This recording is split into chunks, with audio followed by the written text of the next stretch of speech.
Hello everyone, welcome back to my channel. So part 14 के starting में हमें यहाँ दिखाया जाता है कि जब क्यूनियन के डैड की डेथ हो जाती है तो मन में ही बोलती है कि क्यूनियन, ये सब कुछ तुम्हारी वजह से हुआ। मैंने तुम्हारे डैड की जान नहीं ली। अगर तुम हमारा पास्ट इन्वेस्टिगेट नहीं करती तो आज ये सब कुछ नहीं होता, और ना ही आज मुझे तुम्हारे डैड के पास आकर ये सब चीजें बोलनी पड़ती। और ये बोल के वो वहाँ से चली जाती है। तभी डॉक्टर्स आते हैं उसके डैड को चेक करने के लिए। उसके बाद हमें यहाँ दिखाया जाता है कि क्यूनियन एक रिपोर्ट लेकर बैठी रहती है जिसमें उसे ये पता चलता है कि वो 5 वीक्स की प्रेग्नेंट है और वो बहुत सैड रहती है। तभी उसे हॉस्पिटल से कॉल आता है और उसे डॉक्टर्स बताते हैं कि उसके फादर की डेथ हो गई है हार्ट अटैक की वजह से। ये सुनकर क्यूनियन बहुत रोने लगती है और वो शॉक्ड हो जाती है। उसे लगता है कि वो अभी तो अपने डैड से मिलने के लिए आई थी और यहाँ पर वो बहुत ही मन से बोलने की कोशिश करती है और तभी उसके मुंह से डैड वर्ड निकलता है और यहाँ पर हमें पता चलता है कि क्यूनियन की आवाज वापस आ जाती है। उसके बाद हमें यहाँ दिखाया जाता है क्यूनियन की मॉम बहुत रोती है।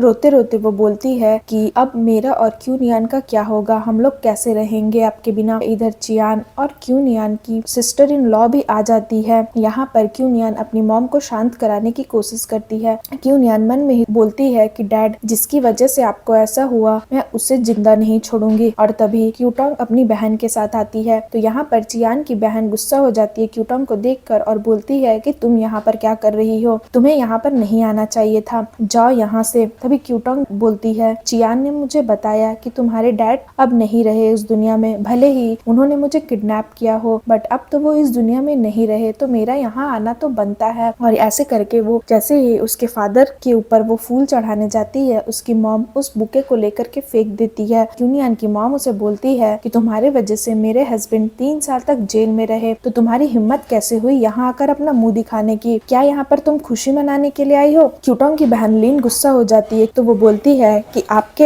हस्बैंड के वजह से ही मेरी बहन 3 साल तक कोमा में रही, आप अपने हस्बैंड को ब्लेम करिए, ना कि मुझे। तो क्यूनियन यहाँ पर बहुत गुस्सा हो जाती है और वो लिन को एक थप्पड़ लगाती है। उसके बाद क्यूटोंग उसे बोलती है कि तुम्हारी हिम्मत कैसे हुई मेरी बहन मारने की? क्या तुम पागल हो गई हो? अभी के अभी माफी मांगो मेरी बहन से। तो यहाँ पर क्यूनियन क्यूटोंग को भी एक थप्पड़ लगाती है। सब कोई शॉक्ड हो जाते हैं कि क्यूनियन ऐसा बिहेव क्यों कर रही है, बट क्यूनियन अंदर ही अंदर बहुत टूटी हुई रहती है। तो चियान उसे शांत कराने की कोशिश करता है, बट वो चियान की भी बात नहीं सुनती और उसे भी थप्पड़ लगाती है। उसके बाद क्यूटोंग बोलती है, लगता है ये लड़की पागल हो गई है। उसके बाद यहाँ पर चियान क्यूनियन को शांत कराने की कोशिश कर, तो यहाँ पर क्यूनियन से जो लड़का प्यार करता है वो उसके पास आता है और बोलता है कि क्यूनियन की अभी हालत ठीक नहीं है, तुम लोग सब यहाँ से दफा हो जाओ। उसके बाद हमें यहाँ दिखाया जाता है कि चियान की बहन उसे हॉस्पिटल के सीसीटीवी कैमरास के फुटेज लाकर देती है और बोलती है कि आप ये फुटेज देखो, आपको समझ सब कुछ आ जाएगा। तो यहाँ पर दोनों बैठकर हॉस्पिटल के सीसीटीवी फुटेज देखते हैं, जहाँ पर उन्हें ये दिखाया जाता है क्यूटोंग कैसे जा करके क्यूनियन के फादर से बहुत हार्श वर्ड्स बोलती है और सारा सच चियान को पता चल जाता है कि ये सब कुछ क्यूटोंग ने ही करवाया था। क्यूटोंग ने ही अपना किडनैप खुद करवाया था और इल्जाम क्यूनियन के डैड पर लगा दी थी। और यहाँ पर क्यूनियन चुपके से ये सारा फुटेज देख लेती है और चियान भी ये सब कुछ देख लेता है और बहुत गुस्सा हो जाता है। और यहाँ पर चियान की बहन उसे बोलती है कि भाई, अब तो आपको क्यूटोंग का असली चेहरा दिख गया होगा, अब तो आप समझ ही गए होंगे कि वो कैसी है।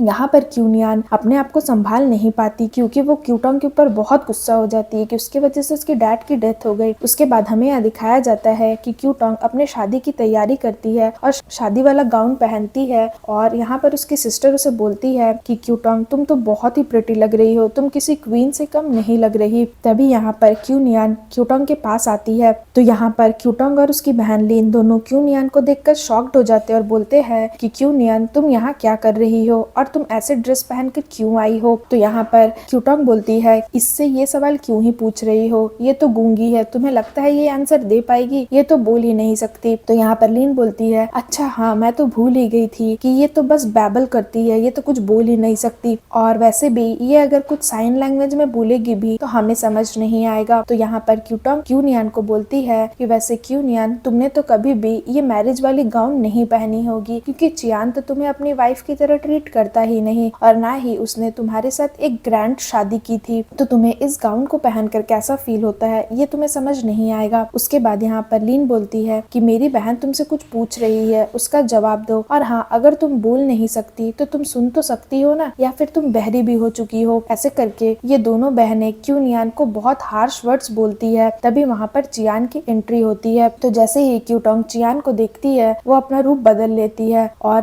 बोलती है कि देखो चियान, तुम्हारी वाइफ क्यूनियन कैसा ड्रेस पहन कर आई है, क्या ये मुझे कुछ श्राप देना चाहती है, ये ऐसे ब्लैक आउटफिट क्यों पहनी है। तभी यहाँ पर क्यूनियन बोलती है कि क्यूटोंग, मतलब उसका नाम लेती है क्यूटोंग करके। तो दोनों शॉक्ड हो जाते हैं और चियान भी शॉक्ड हो जाता है कि क्यूनियन बोलने लगी। तभी यहाँ पर क्यूनियन बोलती है कि तुम लोग दोनों बहनें बिच हो। और यहाँ पर दोनों बहनें भी मन में सोचती है कि क्या क्यूनियन बोलने लगी। उसके बाद यहाँ पर क्यूनियन क्यूटोंग को बोलती है कि तुमने मेरी सब चीजें चुरा ली, तुमने मेरा पति भी चुरा लिया। इनफैक्ट जब तुम 3 साल से कोमा में थी तो मैं ही तुम्हें अपना ब्लड दे रही थी, और तो और तुमने मेरे डैड को भी मुझसे छीन लिया। वो भी ये सब तुमने क्यों किया, बस चियान को पाने के लिए। तो ठीक है, ले जाओ चियान को, नहीं चाहिए मुझे चियान अपनी जिंदगी में, मुझे अब उसकी कोई जरूरत नहीं। और हाँ, वैसे मेरे पास तुम्हारे लिए एक सरप्राइज है। और वो उसे अपनी प्रेगनेंसी वाली रिपोर्ट दिखाती है। तो जैसे ही क्यूटोंग उसकी प्रेगनेंसी रिपोर्ट देखती है वो बहुत गुस्सा हो जाती है और बोलती है कि नहीं, ऐसा नहीं हो सकता, तुम चियान के बच्चे की माँ नहीं बन सकती। जैसे ही चियान ये सुनता है वो बहुत इमोशनल हो जाता है क्योंकि उसे ये बात नहीं पता रहती कि क्यूनियन प्रेग्नेंट है। उसके बाद क्यूटोंग जो रिपोर्ट्स रहता है वो क्यूनियन के मुंह पर फेंकती है। तो क्यूनियन उसे थप्पड़ मारती है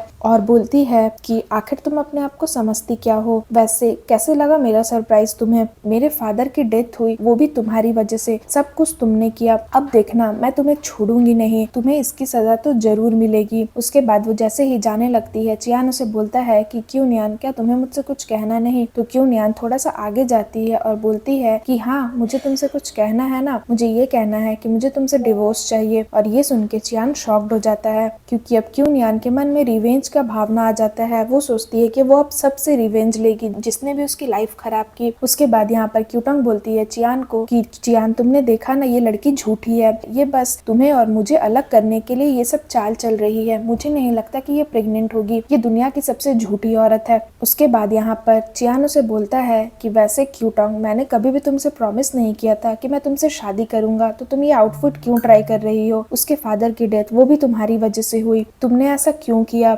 मैंने हॉस्पिटल के सीसीटीवी फुटेज देखे और वहाँ पे मुझे तुम्हारे असली रूप दिखे, तो अब झूठ बोलना बंद करो। तो यहाँ पर क्यूटोंग रोने लगती है, उसका असली चेहरा तो अब चियान के सामने आ गया है। तो वो फिर से झूठ बोलती है और चियान को बोलती है कि चियान, ऐसा कुछ नहीं है, मैं उस दिन हॉस्पिटल उसके डैड से मिलने इसलिए गई थी क्योंकि मुझे पता था उनकी कंडीशन ठीक नहीं है, तो मैं बस आउट ऑफ कॉटेसी उनसे मिलने गई थी और मैंने उनसे वहाँ पर माफी भी मांगा था। मैंने उनसे ये भी कहा था कि मैं पुलिस को कुछ नहीं बताऊंगी, मैं उन्हें माफ कर दूंगी। क्या मेरा उनसे मिलना इतना गलत लगा तुम्हें। तो यहाँ पर चियान उसे बोलता है कि मैं इस मामले की तह तक जाऊंगा और पता करूंगा कि आखिर उनकी डेथ कैसे हुई और इन सब के पीछे कौन है। और फिर सीन यहाँ पर खत्म हो जाता है। सो फ्रेंड्स, अगर आपको मेरी ये एपिसोड अच्छी लगी हो तो प्लीज मेरे वीडियो को लाइक करिएगा, मेरे चैनल को सब्सक्राइब करिएगा।